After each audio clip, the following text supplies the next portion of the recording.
kuma bete ko iba beta kelenkele ka be jaabi ko dobo ulu fe abo yere dambe kata dawa ma lajine bo ko fo minye sunna koye ka fo nye sunna moye ko dele la tola ko abubakar ma fo mo she ko ale sunna moye cide ma fo mo she ko ale sunna moye o tigiyo abe ciden ka hadisa do yoromi jorojuma wa alaykum bi sunnati wa sunnati al-khulafa ar-rashidin al-mahdiyyin abu hadisa do me ciden ne ko mbaw man ka sunna anin ka khalifa nani ka sunna ale bo do yorojuma ni nya aradu e ale ka folo ciden ko tarakitu fikum shay'ain lan tadillu ma tamassaktum bihima kitaballahi wa sunnati abo do yorojuma ciden ko nye fen fola to bolo ate fili abara ni o fen fola minale mba bolo alaka kitabu ani aka ciden ka sunna abo do yorojuma ni nya aradu e aka ciden ko man rakhiba an sunnati falaysa minni akoni mo min bananne ka sunna ma itendoye obodo mi nunu ma hatagi mo kara duke nunu ka yerew la qadar tigi min fo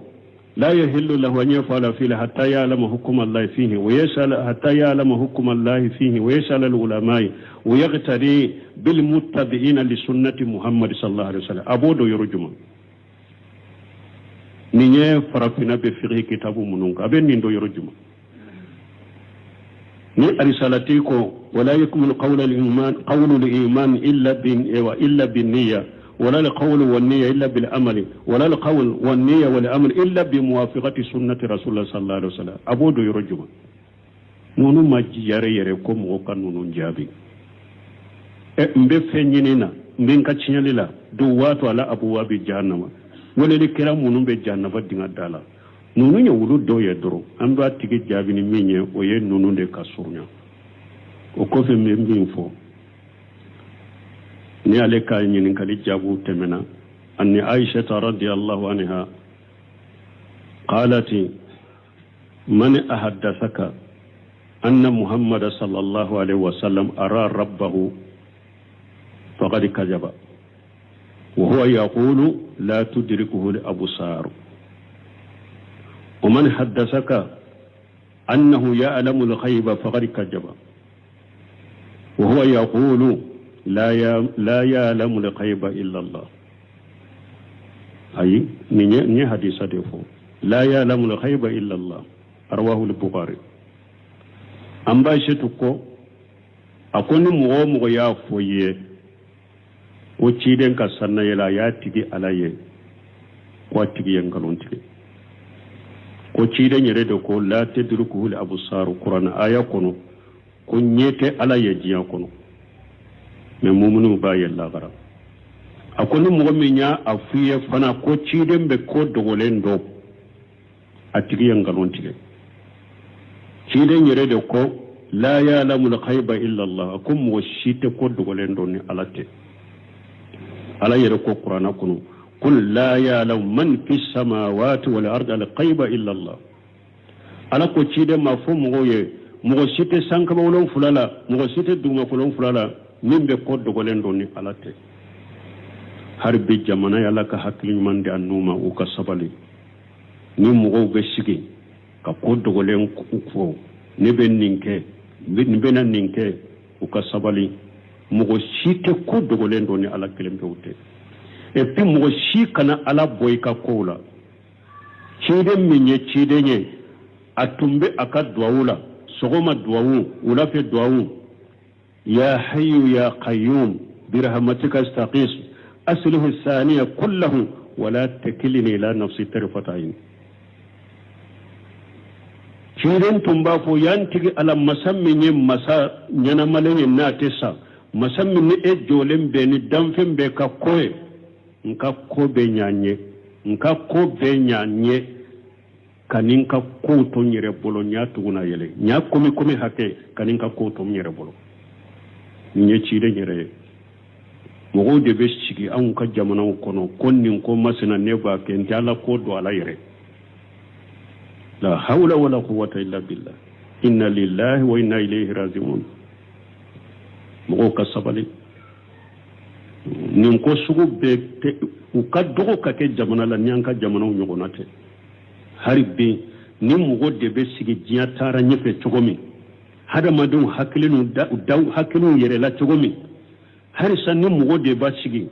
jamana kɔnɔ ko ne bɛ se ka nin kɛ n bɛ na ni nin bɛ nin kɛ ko min yɛrɛ mana fɔlɔ ni mɔgɔw bɛ da o la k'o tigilamɔgɔw ɲaga k'u kɔrɔta nin ye balawu ye jamana diinɛ ma faamu ni jamana kɔnɔ dɛ ne b'o de fɔ wagati bɛɛ karamɔgɔw kɔ b'aw bolo ni jamana kɔnɔ koyi kɔ b'aw bolo ni jamana kɔnɔ dɛ a ye jɔ ka dawa kɛ ka taa tawhidi ma ala kelen pewu bato ma a ma faamu jamana in kɔnɔ dɛ nafolotigiw fana a y'a janto yɛrɛ la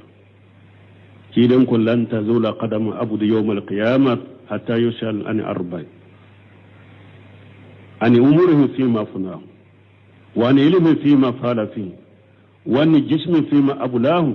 wa an malihi min ayna iktasabahu wa fima anfaqahu ciden ko yawm alqiyamah do ni be jora ka jo ni be wulila kaburu kono ka jo kiyama keneka mɔgɔ si tɛ se ka sen fara ta ka bɔ a nɔ la fo ala k'i ɲininka fɛn naani la k'o jaabu di fɔlɔ si hakɛ min dira e ma e y'i si ba mun na i y'i si ba la bato de la wa ou bien e y'i si ba la sɔsɔ de la i b'o jaabu di ala ma de filanan dɔɔni min dira e ma e ye mun kɛ i ka dɔɔni la i y'i ka dɔɔni kɛ ka mɔgɔw wele ka taa ala ka diinɛ tiɲɛ de ma wa ou bien e y'i ka dɔɔni kɛ ka mɔgɔw fili de i bɛ nin fana jaabu di ala ma de i farikolo kɛnɛya min dir'i ma i farikolo la e ye o ba cogo min i farikolo kɛnɛya ni lajarabi minnu dara i ka i farikolo la i y'u tɛmɛ cogo di u y'u tɛmɛ ni ala ka ɲamari kan de u y'u tɛmɛ ni ala sɔsɔ i bɛ ɲinin k'o fana la naani n'a ye mun ye i ka nafolo i y'i ka nafolo sɔrɔ cogo di i bɛ ɲinin k'a la i y'i ka nafolo nafagati cogo di i bɛ ɲinin k'a la ka taa dɔrɔmɛ kelen de n'i y'a mara ka taa dante nafolo hakɛ min na a dɔrɔmɛ kelen kelen malikɛw b'a ta de i ye nin sɔrɔ cogo di i b'a ɲɛfɔ ni ka nafolo bɛ ɲininkali kɛra nin cogo la a sɔrɔ cogo i ɲininkara bɛɛ la a bɛ dɔrɔmɛ kelen kelen ta fana i ye nin dun cogo di i ye nin nafagati cogo di i ye nin don yɔrɔ jumɛn i bɛ ɲininka o fana la donc nafolo ka don kɔsɔbɛw la nafolo a ka don kɔsɔbɛ la komi ni ala y'i ɲininka i ye nin nafolo dɔ jumɛn na n'i bɛ se ka ɲɛfɔ ala ye dɛ a yɛrɛ kɔlɔsi dɛ an bɛ min fɔ bilasirali min fɔ dɔɔnikɛbaaw ko ali isaratun yakfi labib kɔrɔya a bɛ hakilima wasa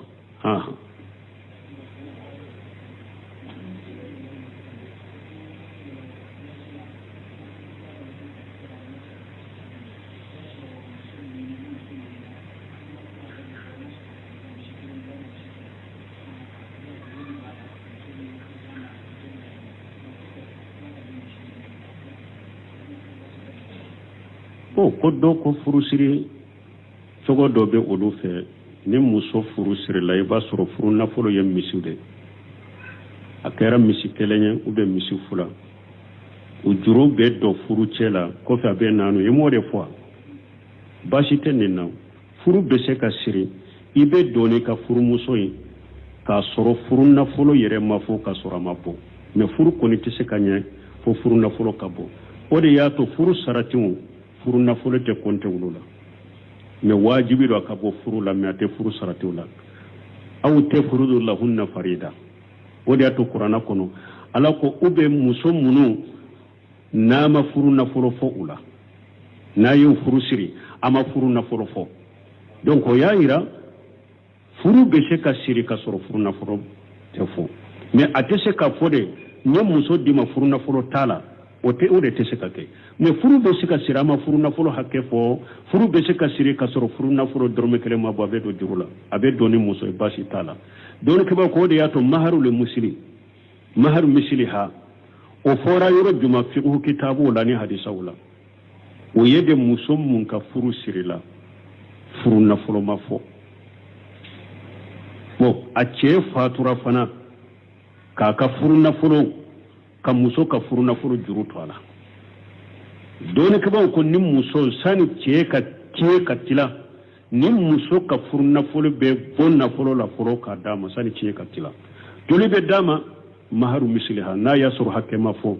uka kabila kono muso nyogona uka kabila kono furula hakke nafulu hakke mina ude be bo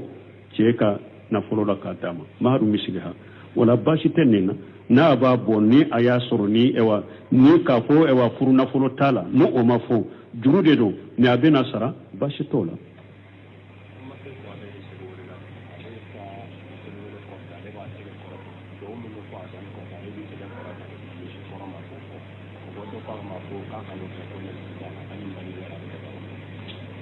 bo ko ewa doko ewa ale iko abalima ko misiri wala la ko salli wala ko fe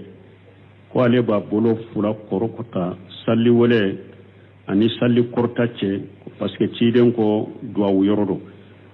ko ale ba bolo fula korota ka duawu ke ko doko bolo fula korota to yoro lambo jabi chogore ay doni ko ye nyoso sosola bune useminu nyinen karala ko ni na nyona ki bolo fula korota ka duawu ke wakati basitaka me nyeshe usali fauzani nyininka lamme wiya ale nyininka ako bolo korota yorote na la kuli hali sosori bala ibn bazi ibn useminu no duba ka unna nyona wakati nkimbolo korota ka duawu ke basitaka ha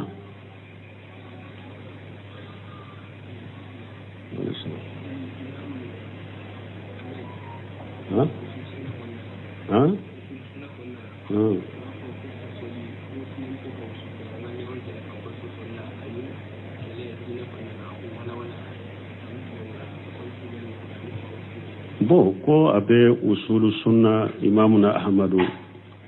aba fo ka kelen ani nyogon sosoto e dinala ari risala ka muqaddima bo kono sunna mo kalle siride do al qusumat wal jidal an ko to e dinala ko be wala chudi aha choko ya fulade do qur'ana yire kuna la ko jadilhum billati hiya ahsan akwaye mugo soso ku kuma nyugonya ni nyugon soso min kanyi sunna mo nimbu bolo choko ya fulade la e ya do nimbe bidiya de ka ube qatawu do ba bolo bo me tinya nyini na de do afilela de ate tinya de do tinya nyini na do e bado ni ena ye nyugon kuma nyugonya ke subuha munun ba bolo karamugo jugun ye subuha munun ni ko nyaga mile munun do abolo ina akakuma be tinya nyini de la bambatite kanna gelente abe tinya nyini de la inu okakuma ka tinya yirala subuha munun do bidia munun bu bolo ko yirala nintebe ka tinya foye e yire baro kanna geleta be tinya nyini de la ini nin ka nyugon kuma nyugonya ka nyugon soso basite nina ni ye tinya nyina basite nina me jidalu min ni sunna mo kana doala nu yi balala e yire baro karasa biriya mo do me kanna geledo tinya nyini nate ale ka nyugon soso abo fere bede ke ka ta defa ate tinya nyini ale ko ni ka soso le de abaka bidiya indefa chogomi abe nani subuhan wuye abaka bidiya defa chogomi ate tinya nyini la hari ni tinya nyini la ate suwa mabambatino kanna geledo ale ko ni ka soso le do ka bidiya na kan galonde sabati kana do o nyugon soso la sunna mo ko ino ode kana do nyugon soso la o nyugona de nana imamu na maliki ma akum maliki ne nana ki kuma nyugonya dinala doni maliki ko amma ana ala bayyinati min rabbi wa amma anta fasaqun fa adhhabu ila saqu misluka faqashimahu imamu na maliki ko nebe dele la jelende kanga dina kambe fi ngo fe me e shikalende be dinala ta mo fe min shikalembe dinala ko mi nyugona ina ka kuma ini nete kuma parce que abadu bambantido cinyani ne nate ibn sirina dona nama akonne ba fe ni ewa aba ayuba sukutiyani dona nama ba fe ni ka kuma kele an ko fo ako wala nisfu kalima ako hay kelema tilanje ni netake sugude do ibn sirina dona na fo akaso ko ale ba fe ka qur'ana kala ibn sirina kala me akwai akonten ka kunti ka qur'ana lamme akalande ko sego qur'ana ko ni qur'ana de wala ma bola koy parce que mun na bunsira ko te so parce que ti ba fe ka aya do de kala ka subha aka na be de la kena ka bidiala bunsira na konta lamme ako sisa e ka bonka do kono be ne be boki toya an ko ce mai mo kana ka do koni toye bo bunsira na ko ni ne ko kana qur'ana kalinka mbe sira akana ta aya do kalinka kata subha do bilandu sukunkuru voilà donc doni ke bawo sunna mo kalle siri minye ini bidia mo ina kana nyogon soso ina kana keleke ina kana nyogon sama sama ke bidia mo kana gelo munun te ciya nyine la sunna mo ni nunun kana jida luke mais min be ciya nyine de la afilile ne do be ciya nyine ni ciya irala la be ciya ta ino be nyogon kuma nyogon nyaka ciya irala ha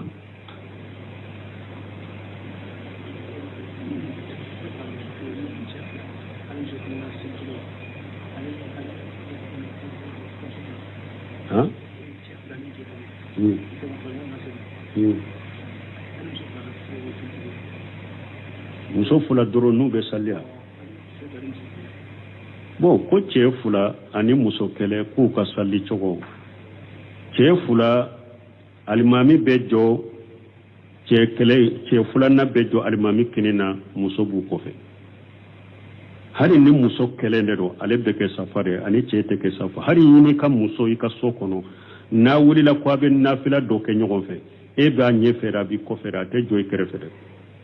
hali yɛrɛ ka furumuso n'a bɛ sali a tɛ jɔ i kɛrɛfɛ dɛ a bɛ jɔ kɔfɛ dɛ muso ka jɔ yɔrɔ kɔni safa la kɔfɛ de don donc ni cɛ fila bɛ sali cɛ fila in bɛ jɔ ɲɔgɔn kɛrɛfɛ muso bɛ jɔ kɔfɛ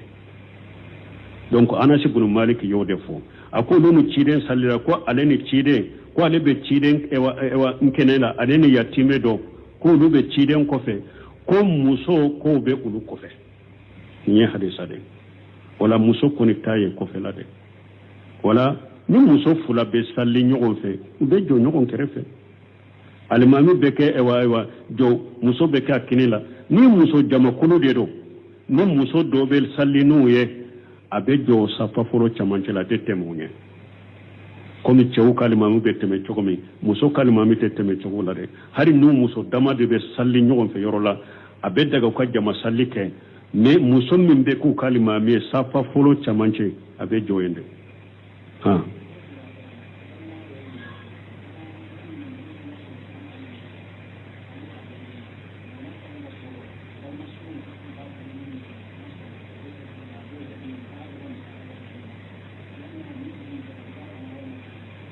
bon ko ni mɔgɔ min ni san o san a bɛ hiji nafila hiji balima suruw fana b'a bolo fantanw dɔrɔn hajutigiw dɔ jalaki ba kan wa alladhinatu daima libusilimi wal iftai ani ibn usaymin majmu' fatawa wa rasail ibn usaymin doni ke bago kumana ninna ka fu mɔgɔ minnu y'u ka farda hiju kɛ nafila hiju bagaw minnu bɛ nafila hiju la janko mɔgɔ minnu bɛ bɔ yɔrɔ ja u bɛ fantan jamanaw la bon ani fana haramu filɛ cogo min sisan jama cayara haramu kɛnɛ ma jama cayara kɛnɛ min bɛ haramu la jama cayara ma hali alimura jama ni saudiya masakɛw de ma organiser k'a kɛ cogoya dɔ la a bɛ ɲɔgɔn faga janko hiju jama an b'u tasi bɛ tɔrɔ u ko o kosɔn minnu bɛ bɔ jamana janw na ni fantanw bɛ k'a fɔ san o san ka nafila hiju kɛ ou bien san o san ka alimura kɛ i bɛ san o san alimura kɛ ni nafolo min ye ou bien san o san hiju i b'a kɛ ni nafolo min ye fɔlɔ e bɛ san o san hiju min na i bɛ san o san alimura min na fantan b'i kɛrɛfɛ n'i bɛ se ka bɛɛ ka haju ɲɛnabɔ o kɔfɛ k'i ka alimura kɛ hɛrɛ don baasi t'a la san o san ka hiju fantan minnu bɛ n kɛrɛfɛ balima suru minnu bɛ n bolo ni se t'u ye n bɛ se k'u ka haju n'u ka mako bɛɛ ɲɛnabɔ n yɛrɛ bɛ ten ka nafila hiju la hɛrɛ fɛrɛla hɛrɛ ka baasi tɛ k'aw la kɛ mun ko n'i tɛ se k'aw fara ɲɔgɔn kan i ka san o san alimura wari a fara ɲɔgɔn kan fantan minnu b'i kɛrɛfɛ ou bien i ka balima suru minnu fantan i k'a d'u ma a baraji ka ca ka tɛmɛ i ka alimura in kan u ko mun na u ko annafu almutaaddi doni kɛbaaw ko nafa min be teme ela kata mogo wɛrɛ la ani nafa min be da i yɛrɛ dɔrɔn kan min ka nafa bɛ taa mɔgɔ wɛrɛ la o baraji ka ca ka tɛmɛ min bɛ da i yɛrɛ kan min bɛ da i yɛrɛ la alimura baraji cayara cogo cogo nafila hiju baraji cayara cogo cogo a nafa na baraji bi yɛrɛ dɔrɔn de mais n'i ye nafolo in fana ta k'a di fantan ma o nafa tɛmɛna e yɛrɛ kan baraji bɛ e fantan fana nafara donc o la o ko baraji ka bɔ o de y'a to hadisa dɔ nana yɛrɛ ciden ko de san duuru mɔgɔ kana faamali kaba ma san duuru i ka hiju kɛ ou bien i ka alimura kɛ san duuru i y'a dɔn haramu ninnu mɔgɔw filɛ saudiya masakɛw filɛ mɔgɔw b'u jalaki kow dɔ la k'a sɔrɔ u tigi ma kala de dɔnbaliya de don saudiya yɛrɛ kɔnɔna filɛ nafila hiju nafila alimura san duuru de don o de bɛ saudiya sariya kɔnɔ ni e ye alimura nafila kɛ ɲinan san duuru i tɛ alimura wɛrɛ kɛ i ka kɛnɛ bila minnu b'o kɛ k'u ka wajibi de i ka kɛnɛ bila u ye ni e ye nafila hiju kɛ ɲinan fo san duuru e tɛ don hiju jama la o de bɛ saudiya yɛrɛ sariya la saudiyenw yɛrɛ kan fo san duuru i tɛ don jama la hadisa de b'a la lejinati dayima dɔnnikibaw de bɛ sigi ka nin bɛɛ di olu ma u t'a kɛ n'u yɛrɛ ye o wala an fana jamana minnu bɛ yen u ka ɲuman ye min ye dɛ an m'a fɔ i ka alimura to ye pewu dɛ mais i ka sanw dɔ man kɛ fantan minnu b'u kɛrɛfɛ i balimasuru minnu bɛ ni hajitigiw don i k'a di olu ma o nafa ka bɔ ka tɛmɛ ka sango sa alimura kan nafila hiju min b'i bolo sango sa n'i b'a kɛ sanw dɔ to yen ka nafolo in fara ɲɔgɔn kan k'a di fantan minnu b'i kɛrɛfɛ i balimasuru minnu ye hajitigi ye ka d'u ma a nafa ka bɔ ka tɛmɛ e ka sango sa nafila hiju kan san kelen san fila san saba ɲɔgɔnna olu bila ou bien a kɛ yɛrɛ komi min bɛ hadisa kɔnɔ san duuru ɲɔgɔnna bila i ko o nafolo di fantan ma n'i ye san duuru ɲɔgɔnna kɛ n'i bɛ san ka taa nafila hiju ni alimura la i b'a kɛ ou bien san kelen bila ou bien san fila ɲɔgɔnna bila fantan minnu bɛ kɛrɛfɛ i k'o fana dɔn i ko o di o fana ma u ko o nafa ka bɔ ka tɛmɛ e ka taa sango sa kelen filanan u ko e bɛ nafila de la i b'a sɔrɔ mɔgɔw dɔ taara haramu la u taara u ka wajibi alimura de di e bɛ olu degun e bɛ nafila la e bɛ wajibi tigiw degun a u bɛ hiju filɛ maka bɛ fa e taara nafila de la e b'a kɛ ka minnu taara u ka farida di i b'u degun u tɛ se k'u ka farida di a cogo la donc u ko silamɛ mantonw ka nin kɔlɔsi donc an bɛ min fɔ wallahi nafolotigiw hɛrɛmaw bɛ jamana in kɔnɔ n delila ka nin fɔ nafolotigi dɔ ye a fatura sisan ala ka nɛɛma ka yafa ma alimuralen n'a ka denbaya bɛɛ de tun bɛ taa a ye ɲɛ ɲininka ou bien n ka derisu dɔ la n y'a fɔ ayiwa n ko sango sa alimura min filɛ alimura ka ɲi dɛ hiju ka ɲi dɛ n ko mɛ dɔɔnikɛbaw ko jamana minnu bɛ komi an ka jamanaw n'u ka jan fantan jamanaw dɔn sanw dɔw bila fantan minnu b'i kɛrɛfɛ balimasuru minnu hajutigi ka wari in di olu ma a nafa ka bɔ ka tɛmɛ e ka sango sa alimura kan dɛ wallahi fo ka taa tigi sa a ye alimura bila fo ka taa sa a ka alimura wari ni sunkalo nana a b'a fara ɲɔgɔn kan malo sukaro nɔnɔmugu ka don a la ka sotoroma ta a yɛrɛ de bɛ sotoroma fa a bɛ sigi sofɛri kɛrɛfɛ a tun bɛ kin min na n'u nana da min na bɔrɔ 2 jigiya bɔrɔ 1 jigiya bɔrɔ 3 jigiya fo ka taa faatu a y'o kɛ fo ka taa faatu ala hadamaden kana jɔ u yɛrɛ la parce que ni mun fɔra sisan n ye karamɔgɔ dɔw ye ko minnu b'a fɔ sango sa parce que nafolotigiw dɔw filɛ tiɲɛ yɛrɛ jɛlen de u tɛ se k'a fɔ nafolotigiw ye tiɲɛ yɛrɛ jɛlen de min bɛ kitabu ni u tɛ se k'a fɔ nafolotigiw ye nafolotigiw de ye dɔ ɲininka jamana in kɔnɔ ko bunbaji hijira siɲɛ 40 n ko bunbaji masakɛlama a b'a ka jamana kɔnɔ e b'o ni yan ti hijikɛla de kɛ bunbaji an m'a fɔ bunbaji tun bɛ dawakɛla 2000 kɔrɔ o ye dawakɛla o ani a bɛ hɛrɛ min kɛ fantan wɛrɛ o tɛ kelen ye hari o don ala segu min fatura a ka ojobu dɔ bɛn n'a ma ko bunbabu tun ye fɔnnansire ye ko k'ale ɲininka k'a k'i ye o tɛ dɛ a ko ale de bɛ i damina n'a ye o ni anw ta ye kelen ye bunbaji yɛrɛ de bɛ i damina ni sɔn ye k'i sɔn dawakɛla 2000 a tun b'o sara yɛrɛ ka jifa kɔnɔ a ka kɔntu la dawakɛla 2000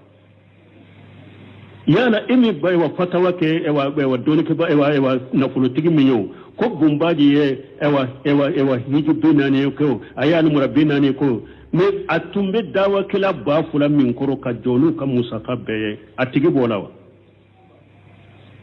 alaka timanda made wallahi doni ke ba munum be jamana ko na ye sabali an ka sabali de an ka siralanya de